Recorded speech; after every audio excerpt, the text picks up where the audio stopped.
Yes, there. His sharp eyes spotted movement, and he tapped Skyrie lightly with his heels. His griffin mount cawed softly in response before tucking in her wings and diving down, the wind tugging at them both as they descended. Yes, now he could make out figures traipsing through the forest below. Trolls? They were as green as the forest trolls his people hated, certainly, their skin blending in among the foliage. But they walked the ground rather than skimming the branches, and their footsteps were too heavy, too careless to be the trolls. Who knew the ways of the forest almost as well as an elf might? No, these creatures were something different. Kurdran caught a clear view of one as it passed through a small clearing and frowned. Heavily built, but big as a human, with thick muscles and long legs. And heavy weapons, massive axes and hammers and maces. Whatever the creatures were, they were equipped for war. He pulled back on the reins, and Skyrie lashed her tail, reared back on her leonine haunches, spread her wings, and leaped upward once more, clear of the trees and back into the sky. Ferrand and the others were circling, their weathered skin blending into the tawny pelts on their mounts, and Kurdran rose to join them, his braided beard and hair streaming behind him, enjoying the sensation of flight even under these grim circumstances.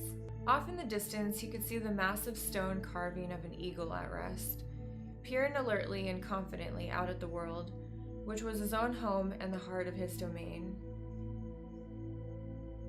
Airy Peak. Yet the sight did not fill him with the usual pride and joy, for it seemed far too close for comfort given the activities occurring below him. "You see, Thane," Ferrand asked, "I told ye, uglies in our forest." "Aye, you were right," Kurdran told the scout. "They're ugly, and they are intruding. There be a lot of them, though, and they'll be hard to hit as long as they stay beneath the trees." "Are we just gonna let them traps across our lands, then?" one of the other scouts demanded. "Oh no," Kurdran replied. He grinned at the other wild hammer dwarves. "We'll just have to be scaring them out into the open. Come on, lads, let's get back home. I have a few ideas, but don't worry. We'll soon be making it clear to those greenskins they're not welcome in the hinterland." "You there, Paladin." Turalyon glanced up as the elf slowed to a stop beside him. He hadn't seen the ranger approach, but that didn't surprise him. In the past few weeks, he had learned how quickly the elves could come and go, and how silently. Ilaria, in particular, delighted in startling him by suddenly speaking in his ear when he hadn't even realized she was back in camp. "Yes?" He had been cleaning his gear, but he paused respectfully. "The orcs are in the hinterlands," the elf reported, "and they're meeting up with the trolls there." That last was said with utter disgust. Turalyon had learned that the elves hated the forest trolls, and apparently the feeling was mutual. It made sense. Both were woodland creatures, and the forests were not big enough for two such races. They had been enemies for thousands of years, too, ever since the elves had driven the trolls from the part of the forest and established their kingdom there on that conquered land. "You're certain they're allies, not just crossing paths?" Turalyon asked, setting his armor off to the side. He rubbed absently at his chin. If the orcs and the trolls really had formed a partnership, that could be trouble. The ranger snorted in reply. "Of course, I'm sure. I heard them talking. They've got a pact of some sort." The elf actually looked concerned for the first time. "They're planning a strike at Airy Peak, and then moving up into aLilFoxz." Ah, that explained his agitation. aLilFoxz was the elves' own homeland, and the trolls hated them. If they'd joined the horde, it made sense they'd direct the orcs there. "I'll let Lothar know," Turalyon assured him, standing up. "We'll stop them before they can get anywhere near your homeland." The elf nodded, though he didn't look convinced, and turned away, jogging back into the trees and disappearing once again. But Turalyon wasn't watching. He was already making his way toward the... He found Lothar inside, along with Khadgar, Terenas, and a few others. "The orcs are targeting Airy Peak," he announced as he entered. Everyone turned toward him, and Turalyon saw several eyebrows raised in surprise. "One of the rangers just told me," he explained. The orcs have allied with the forest trolls, and they're planning to strike Eerie Peak. Trennis nodded and turned to the ever-present map covering the tent's large table. Makes sense, he admitted, tapping Eerie Peak's location. The Wildhammer dwarves are strong enough to put up a fight, so they'd not want to risk an attack from behind. And if the trolls are with them, they'd want the dwarves out of the hinterlands altogether. Lothar was staring at the map as well. It'll be tough taking the fight to them in the forest, he commented.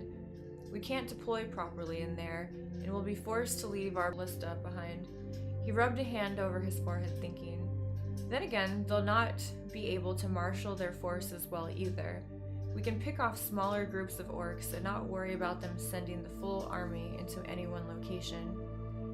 Plus, the dwarves would make strong allies, Khadgar pointed out. If we help them, they may agree to help us in return. They'd make excellent scouts and first strike units. We could certainly use them and their griffins, Lothar agreed. He glanced up, caught Cheralian's eye, and nodded. Rally the troops, he ordered. We're heading into the forest to save the dwarves. By the ancestors, there are a lot of them. They're like fleas, only bigger and better armed. Kurdran cursed as he studied the scene below. He and a full hunting party were on the wing, wheeling high above to get a better view of these new greenskins, and what he saw wasn't good. The creatures were marching fast, and were already only a day's travel from Eerie Peak itself. At first he'd seen a score or so, but then he noticed another group not far away, and a third beyond that. The others had reported much the same. Though these greenskins were spread out in groups of 20 or so, there were more groupings than they could count. Wildhammer dwarves were not afraid of anything, but if those creatures were half as tough as they looked, they could crush the peak by sheer numbers alone. Not that they'd sit by and let that happen. Kurdran glanced around, and each of his dwarves nodded in turn. Good, he told them, raising his horn to his lips. Wildhammers, attack. He blew a blast on the horn, and then slung it back at his side, already guiding Skyrie into position with his knees. She responded with a fierce cry of her own, spreading her wings and rising up before folding them back in for the exhilarating dive. They plummeted down, and as they did, Kurdran unlimbered his storm hammer, raising the massive weapon high. But for the moment, his targets were not the greenskins themselves. Instead, he struck out, pounding the nearest tree solidly across the trunk. The impact sent leaves and berries and needles raining down, which startled bewildered greenskins. Kurdran struck out at 2 more trees, and those sent cones and nuts down on the creatures, hitting hard enough to leave welts. The greenskins ducked, raising their hands to protect their eyes, but the onslaught continued as the wildhammer struck tree after tree, dropping foliage and fruits and nuts in a veritable shower. The greenskins did not know what to make of all of this, but they did not like it, and they responded by taking the simplest solution.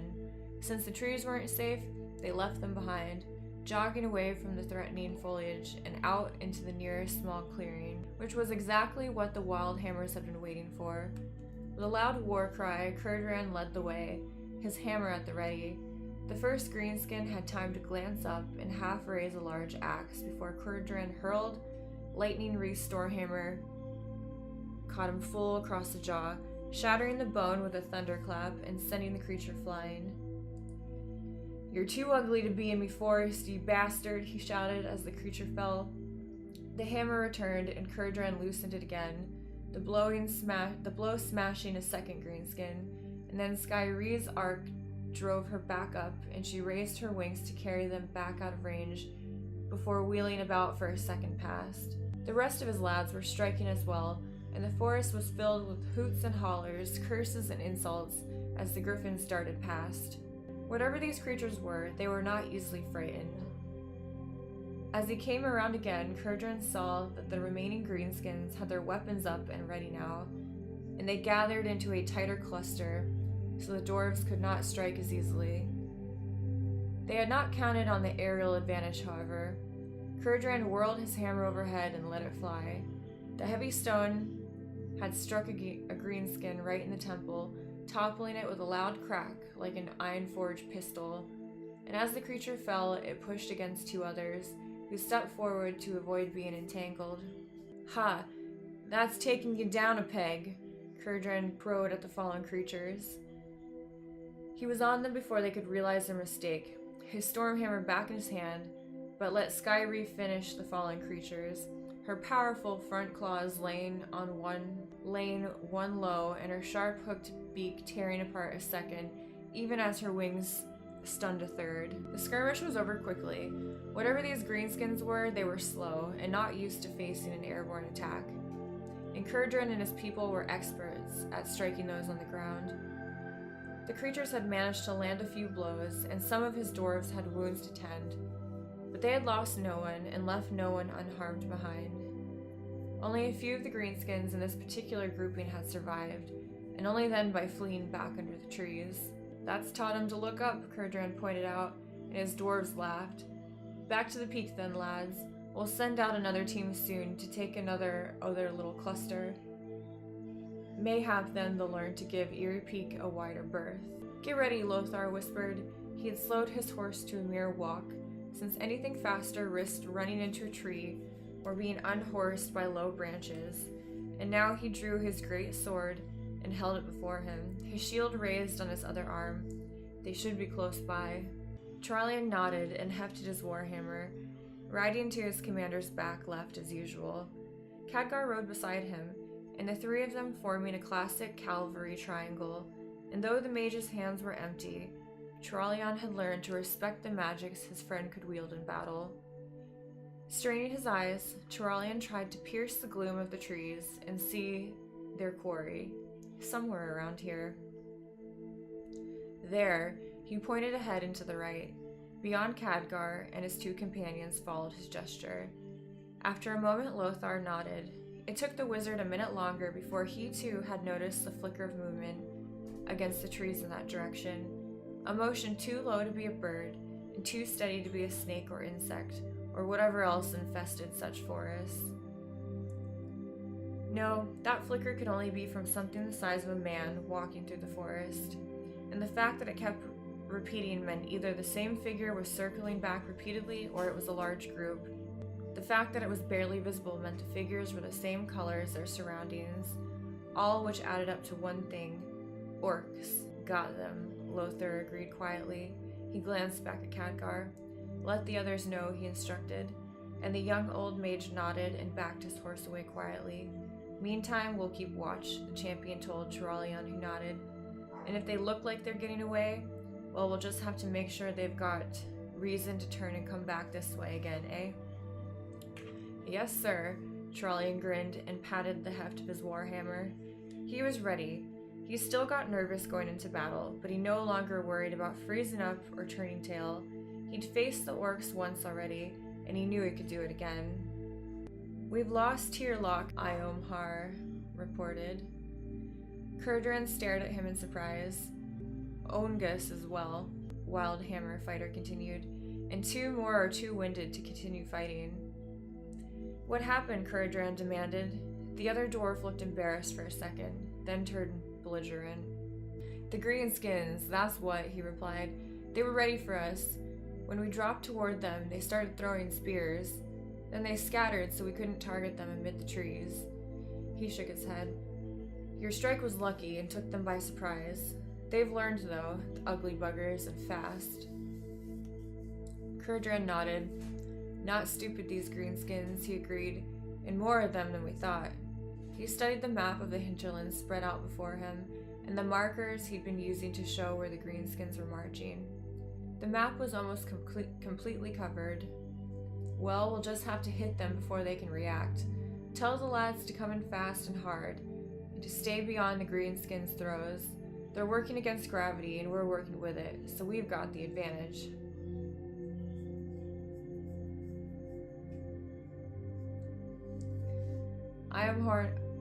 Iomhar nodded, but before he could say anything, Bethan burst in. "Trolls!" he shouted, collapsing onto a nearby stool.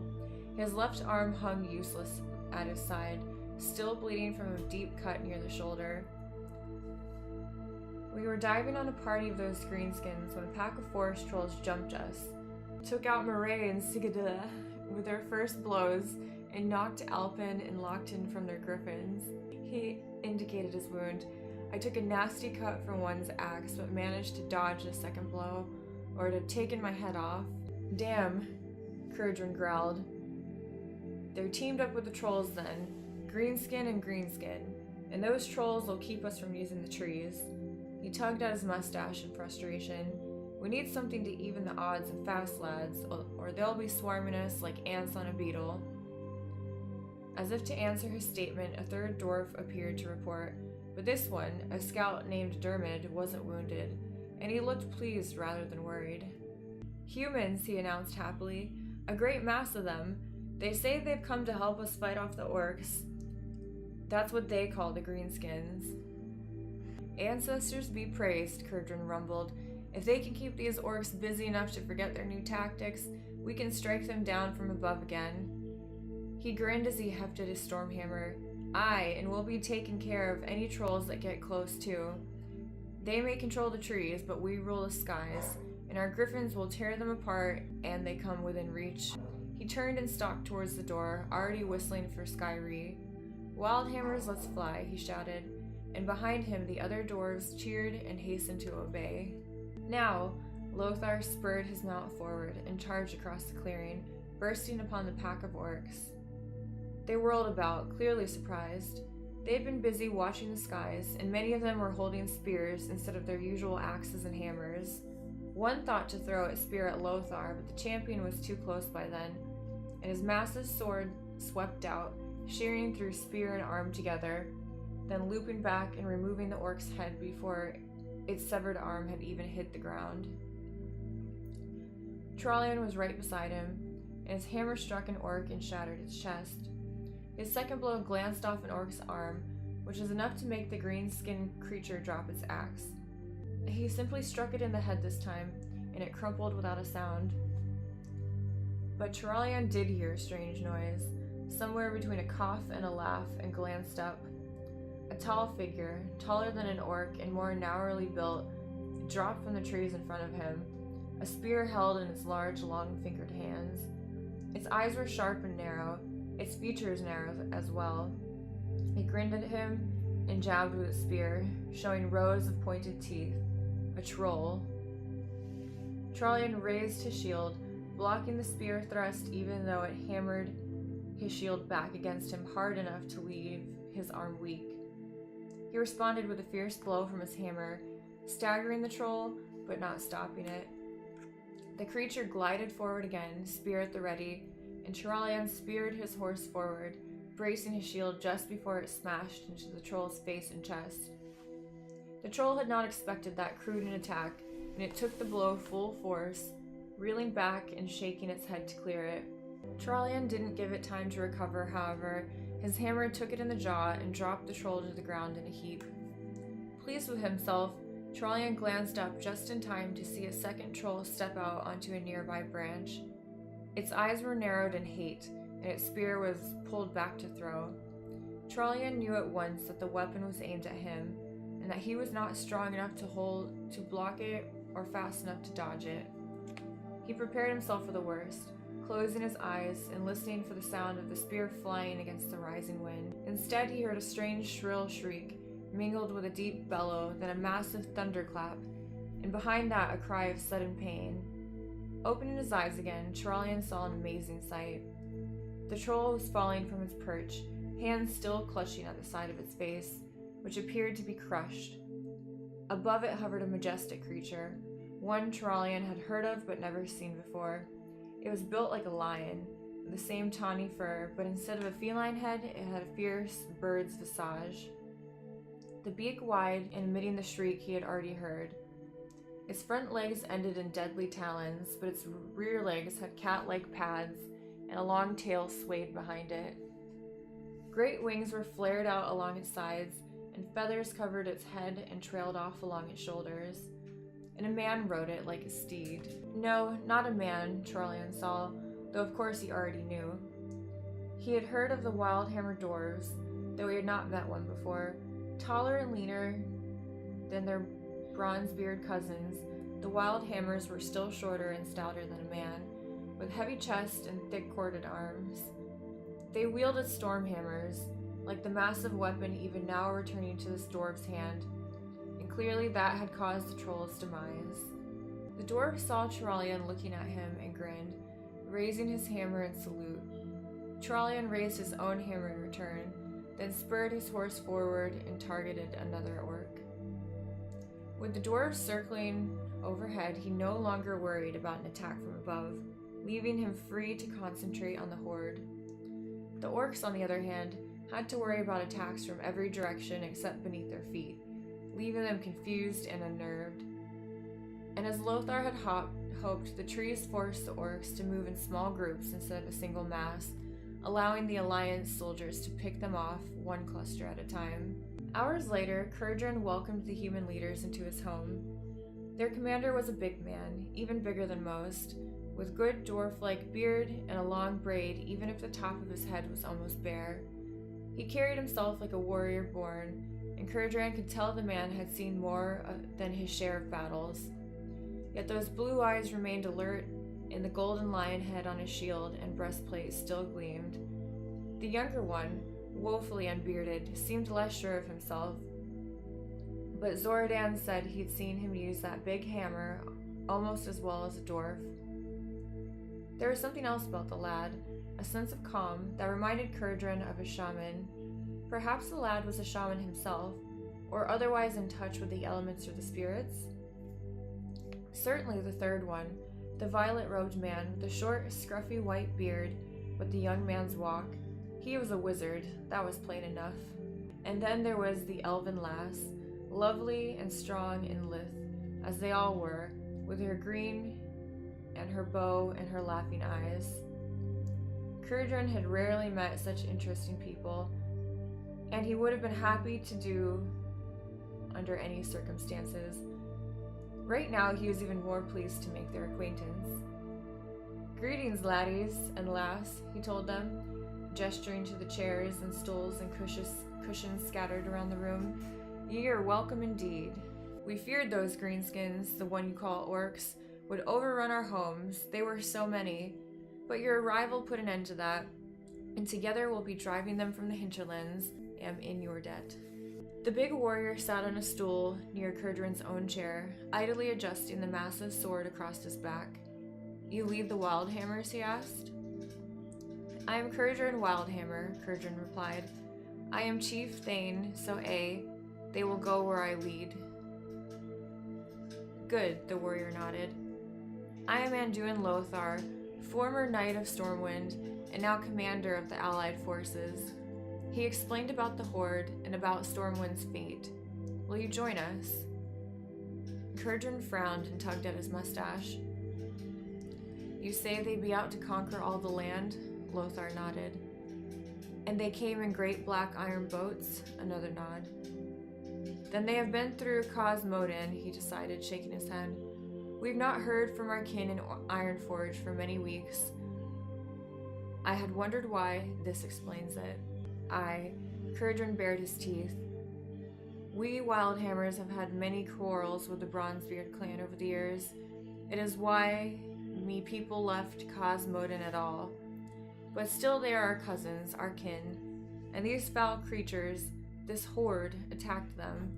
And now it has attacked us. Only your timely aid saved us from suffering our cousin's fate." He pounded his fist on the arm of his chair. We will join you. We must be striking back at these orcs until this horde cannot threaten anyone." He stood and extended his hand. "Ye have the Wildhammer's aid." Lothar stood as well and gravely accepted the clasp. "Thank you," was all he said, but it was enough. "At least we have driven them from the hinterlands," the clean-faced youth pointed out. "Your home is safe." "That it is," Kurdran agreed, "for now.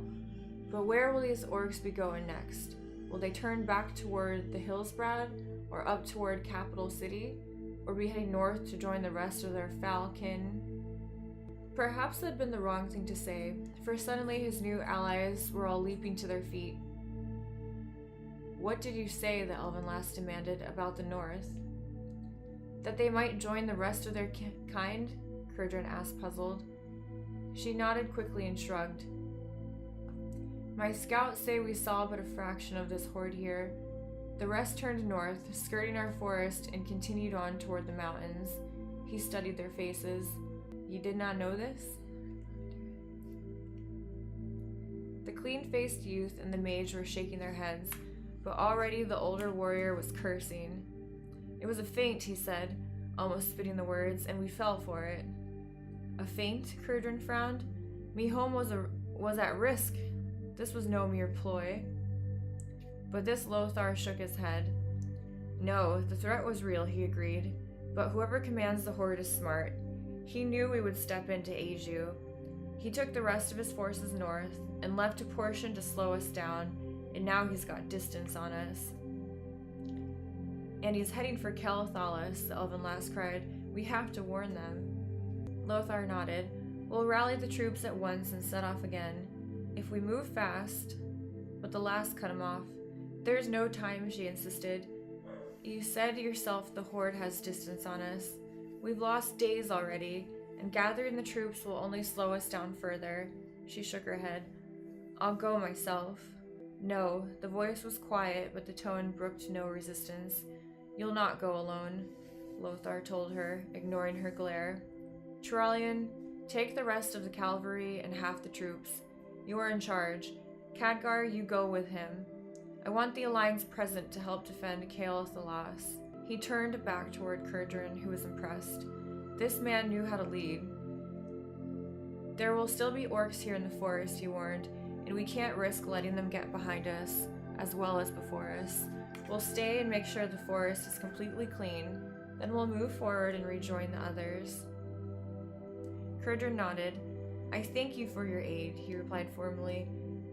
And when the hinterlands are once again secure, my warriors and I will be accompanying ye north to deal with the rest of this horde. Thank you, Lothar bowed, then turned toward the elven lass, the clean-faced youth, and the wizard. Are you still here? Get moving. Every second you waste puts the horde 1 second closer to Calathalis. The three bowed and quickly exited the room. Kurdran didn't envy them their task, chasing an army and trying desperately to pass it and warn the elves of its approach. He just hoped they got there in time. You can